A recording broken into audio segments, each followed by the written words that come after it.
There was a time not so long ago when a single paycheck could raise a family. One income, one earner. And somehow the rent got paid, the children got fed, the car ran, and there was even a little something tucked away for Christmas. Today, two people work themselves to the bone and still come up short at the end of the month.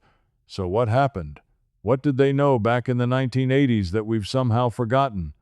Well, pull up a chair, because over the next little while, I'm going to walk you through the forgotten ways ordinary American families stretched a paycheck in the 1980s. Real habits, real tricks, the kind your mother and grandmother used without ever thinking twice. And here's the thing. Number 26 on this list is something the banks would much rather you never started doing again. Number 14 was so simple that families today laugh at it, right up until they try it and watch the savings pile up. And number one? Number one isn't a money trick at all. It's a way of thinking that we have very nearly lost. And it's the most powerful one of them all. Before we begin, do an old man a small favor. Tap that subscribe button down below, because what you're about to hear could put real money back in your pocket the same way it did for millions of families 40 years ago. And believe me, those hard times have a way of coming back around. So settle in. Let's count them down, from 26 all the way to number 1.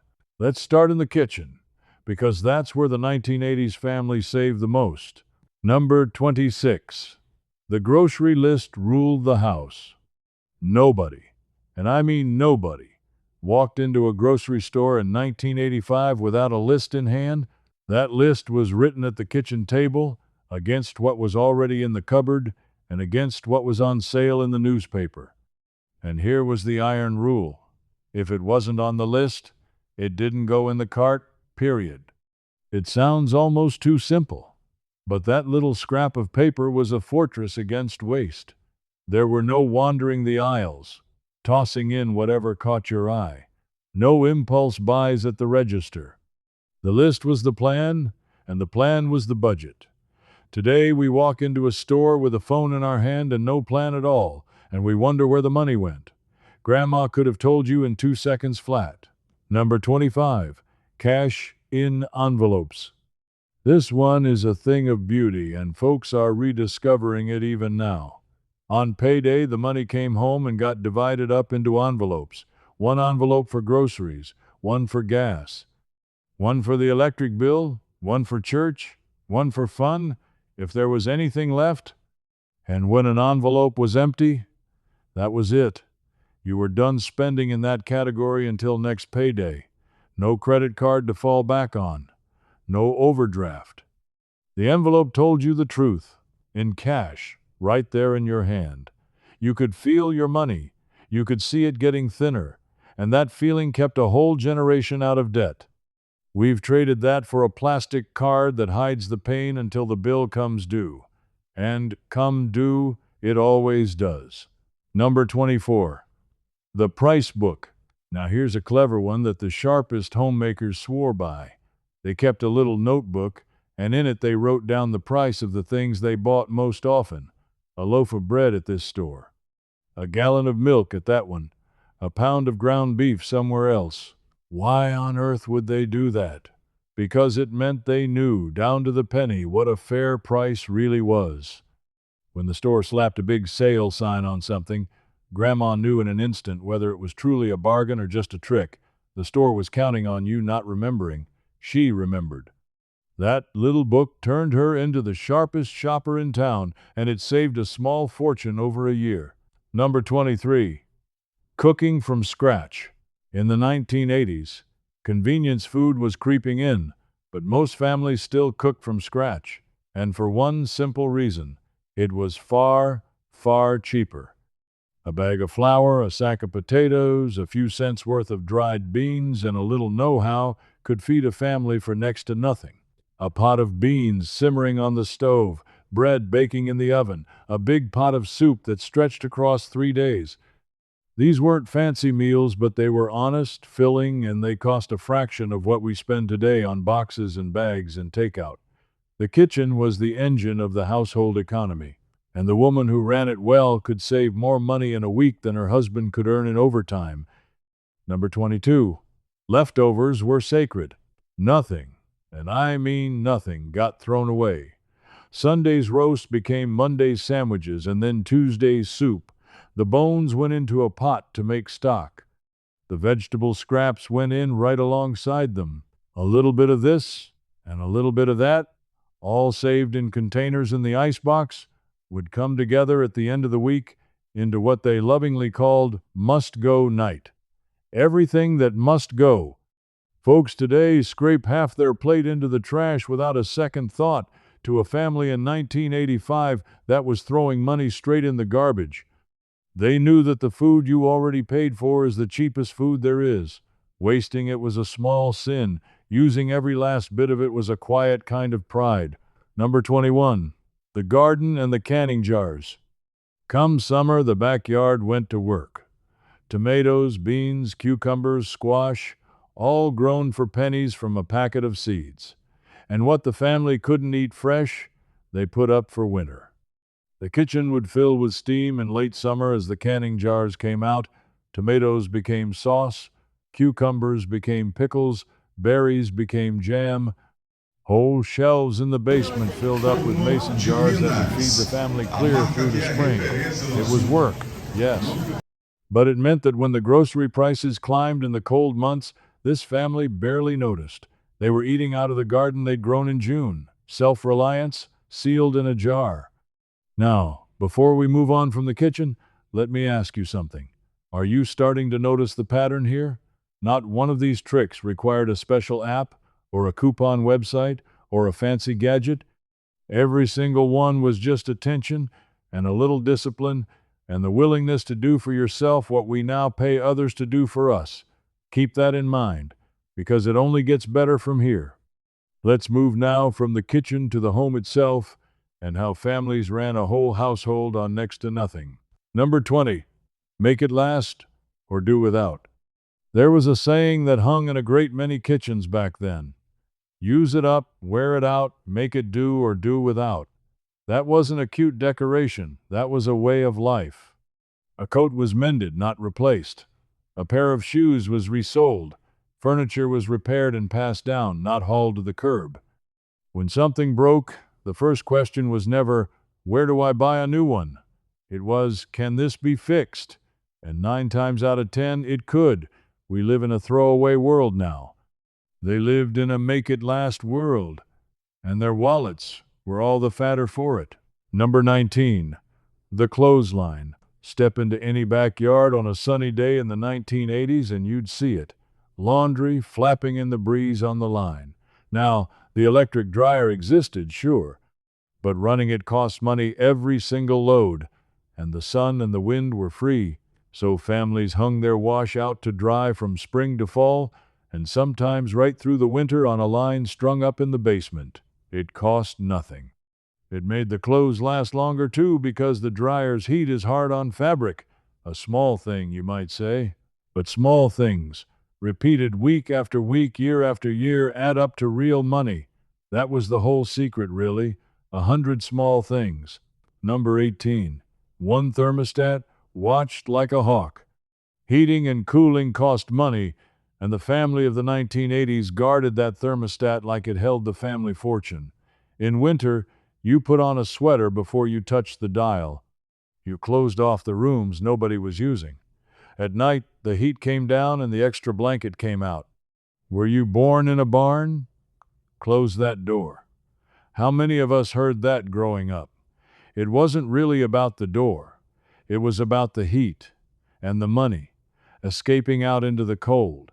Father would walk through the house, turning off lights in empty rooms, grumbling about the electric bill. We laughed at him then. He was right all along. Number 17. They fixed it themselves. When the faucet dripped, Dad got out his wrench.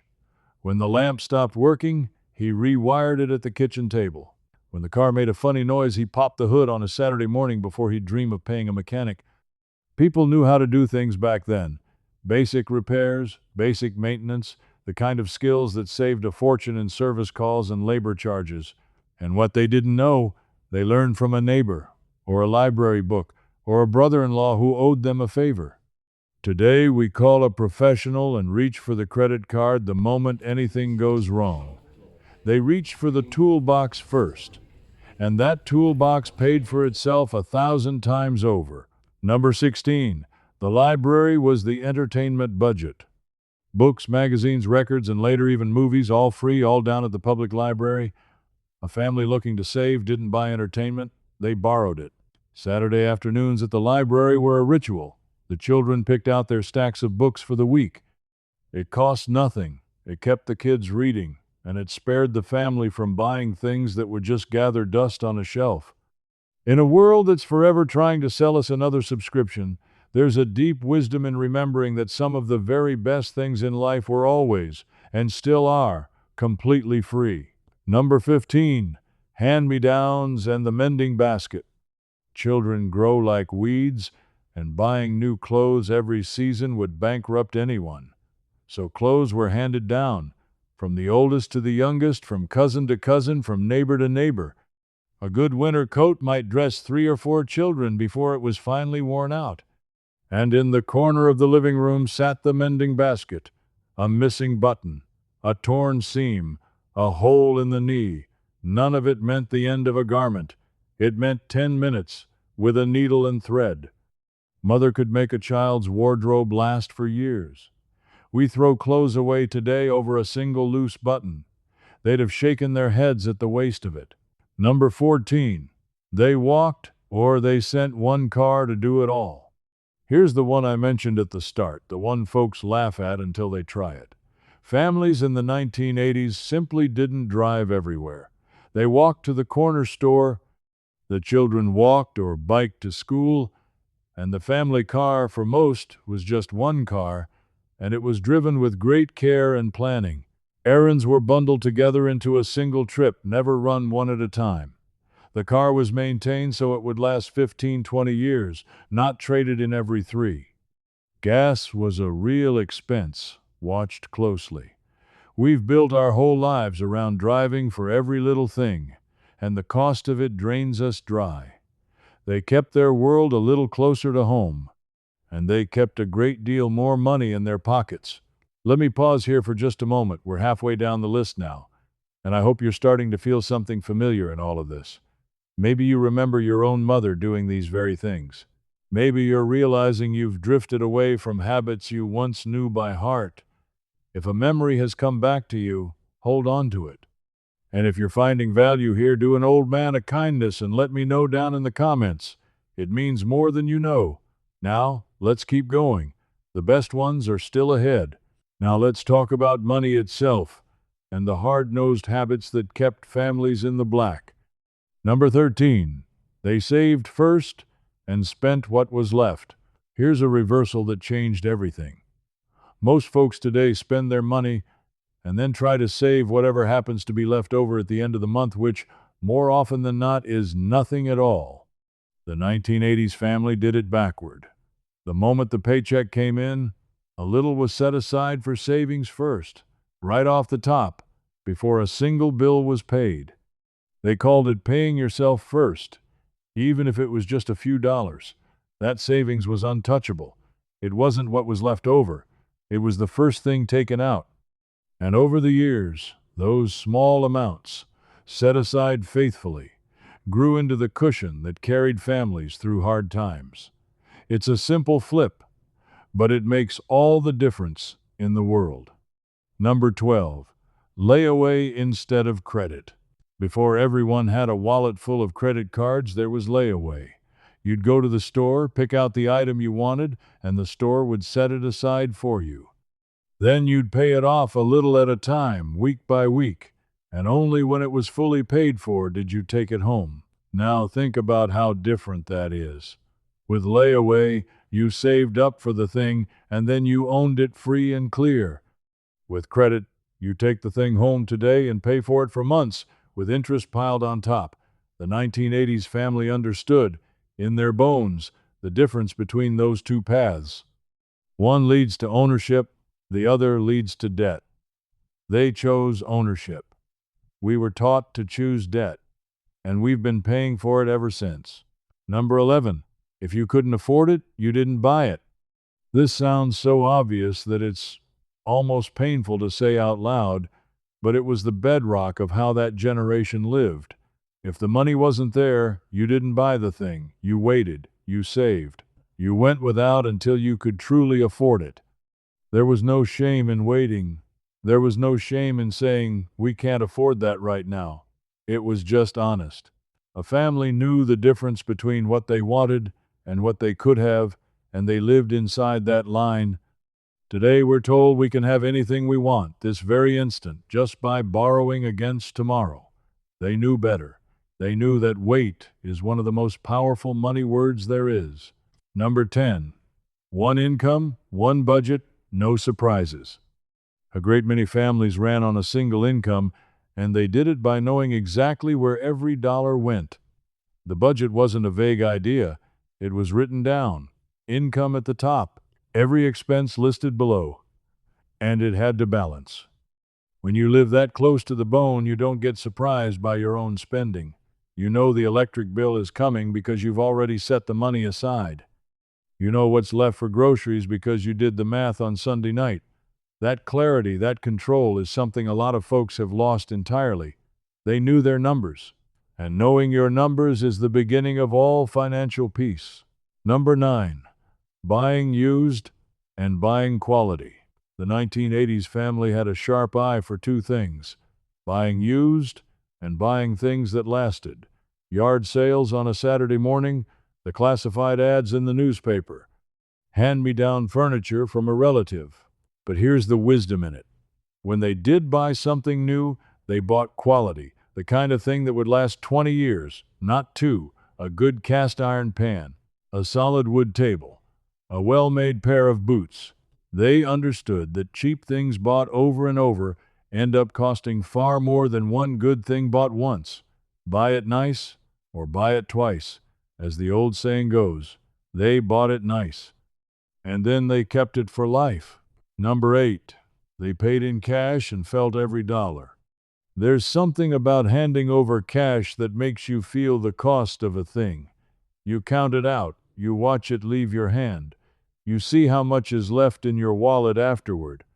The 1980s family lived in cash, and that feeling kept their spending honest. It's been proven since that folks spend more freely when they use plastic, because it doesn't hurt the same way. There's no sting, no real sense of loss, until the statement arrives. Cash hurt a little, in just the right way. It made you pause. It made you ask, do I really need this? And that little pause, repeated 1,000 times, was worth a fortune. Number 7. They had a Christmas club and saved all year. Here was a wonderful habit. Families knew Christmas was coming. It comes every year, after all. So instead of putting the whole thing on credit in December and spending the next 6 months paying it off, they saved for it all year long. Many banks even offered a special Christmas club account. A little money went in every week all year, and it couldn't be touched until the holidays. By the time December rolled around, the gift money was already there, saved up and waiting. No debt, no January dread. Just a Christmas they'd quietly paid for, a nickel and a dime at a time, all year long. They planned for the thing they knew was coming. We act surprised by it every single year. We're getting down to the heart of it now. The last handful of these are less about tricks and more about the way a whole generation thought. Stay with me. Number 6. Neighbors helped neighbors, and nobody kept score. This one didn't put cash in your hand, but it saved a tremendous amount of money all the same. Neighbors helped one another. If you had a truck, you helped a fellow move. If he was handy with engines, he looked at your car. One family watched another's children. Tools got borrowed and lent up and down the street. Nobody sent a bill. Nobody kept a ledger. It all just evened out over time because that's how a neighborhood worked. Today we pay strangers for every one of those things, services for this and services for that. They had something better than money. They had each other. And a community that takes care of its own is the richest kind of wealth there is. Number 5. The children worked and learned the value of a dollar. Children in the 1980s often had a way of earning a little money of their own. A paper route, mowing lawns in the summer, babysitting, raking leaves in the fall, shoveling snow in the winter. And here's what mattered about it. They learned, young, exactly how hard a dollar is to come by. A child who spent a whole Saturday mowing lawns for a few dollars thought very carefully before spending it. That lesson, learned early, stayed with them for life. It built a generation that respected money because they knew the sweat behind it. We so often hand things to our young people for free now, and then wonder why the value of a dollar seems lost on them. Number 4. They entertained at home. Eating out was a rare treat, save for a true special occasion, not a Tuesday because nobody felt like cooking. Entertainment happened at home, and it cost next to nothing. Card games around the kitchen table, a potluck supper where everyone brought a dish, sitting on the porch in the evening, talking with the neighbors, board games, a backyard barbecue, the radio, and later the television, with the whole family gathered round. They didn't spend a fortune chasing fun outside the home because they'd learned that the best times, the ones you actually remember, were usually the cheapest ones. There's a lesson in that worth far more than money. Number 3. Nothing was wasted. Nothing at all. We touched on food, but this went so much deeper. It was a whole way of seeing the world. Glass jars were washed and saved to hold leftovers or nails or buttons. Bacon grease was kept in a can by the stove for cooking. Wrapping paper was carefully folded and used again next Christmas. Bread bags, rubber bands, twist ties, all saved. Old clothes, too worn to wear, became cleaning rags. To a younger eye, it might look like penny pinching, even a little odd, but it came from a deep and hard-won respect for the fact that everything costs something and everything has another use left in it. That mindset, that nothing is truly trash until you've gotten every last bit of use from it, can save a household more than any single trick on this entire list. Number 2. They taught it all to their children. Here's what made it last. None of this knowledge stayed locked up in one generation. It was passed down, hand to hand, at the kitchen table and the workbench and the sewing machine. Children watched their mothers stretch a meal and their fathers fix the car. They learned to save, to mend, to do without, to make a dollar holler. It wasn't taught in a school. It was taught in the living of an ordinary life, by example day after day. And that's exactly why we feel it's lost so sharply today, because somewhere along the way, the chain got broken. The knowledge stopped being handed down, which is a big part of why we're here together right now, you and I, trying to pick it back up. And now, number 1, the most powerful one of all. And as I promised you, it isn't a trick at all. Number 1, they were content with enough. This is the secret that sits underneath every single thing we've talked about today. The 1980s family, by and large, was content with enough. They didn't need the newest thing. They didn't measure their worth by what sat in the driveway or what label was on their clothes. They weren't forever chasing more. A home that was paid for, a meal on the table, a family around them, and a little put away for a rainy day. That was wealth. That was enough. And when you are content with enough, a strange and wonderful thing happens. Your money stretches further than you ever thought possible, because you're no longer pouring it into a bottomless want that can never be filled. That's the piece we've truly lost. Not the coupons or the canning jars or the clothesline, though we've lost those too. We've lost the deep, quiet peace of knowing what enough looks like and being satisfied once we have it. Our parents and grandparents knew it in their bones, and I believe, with all my heart, that we could find our way back to it again. So here's my challenge to you, my friend. Don't try to do all 26 of these at once. Just pick one. Maybe it's the cash envelopes. Maybe it's saving a little first, before you spend. Maybe it's just asking yourself this week whether you already have enough. Pick one and try it. And then come down to the comments and tell me which one you chose. I read them, and I would truly love to know. And tell me this too while you're there. Did you grow up with these habits? Do you remember the clothesline in the yard, the envelopes on payday, the mending basket in the corner? If you lived it, share a memory below. There are folks here, younger ones, who never learned these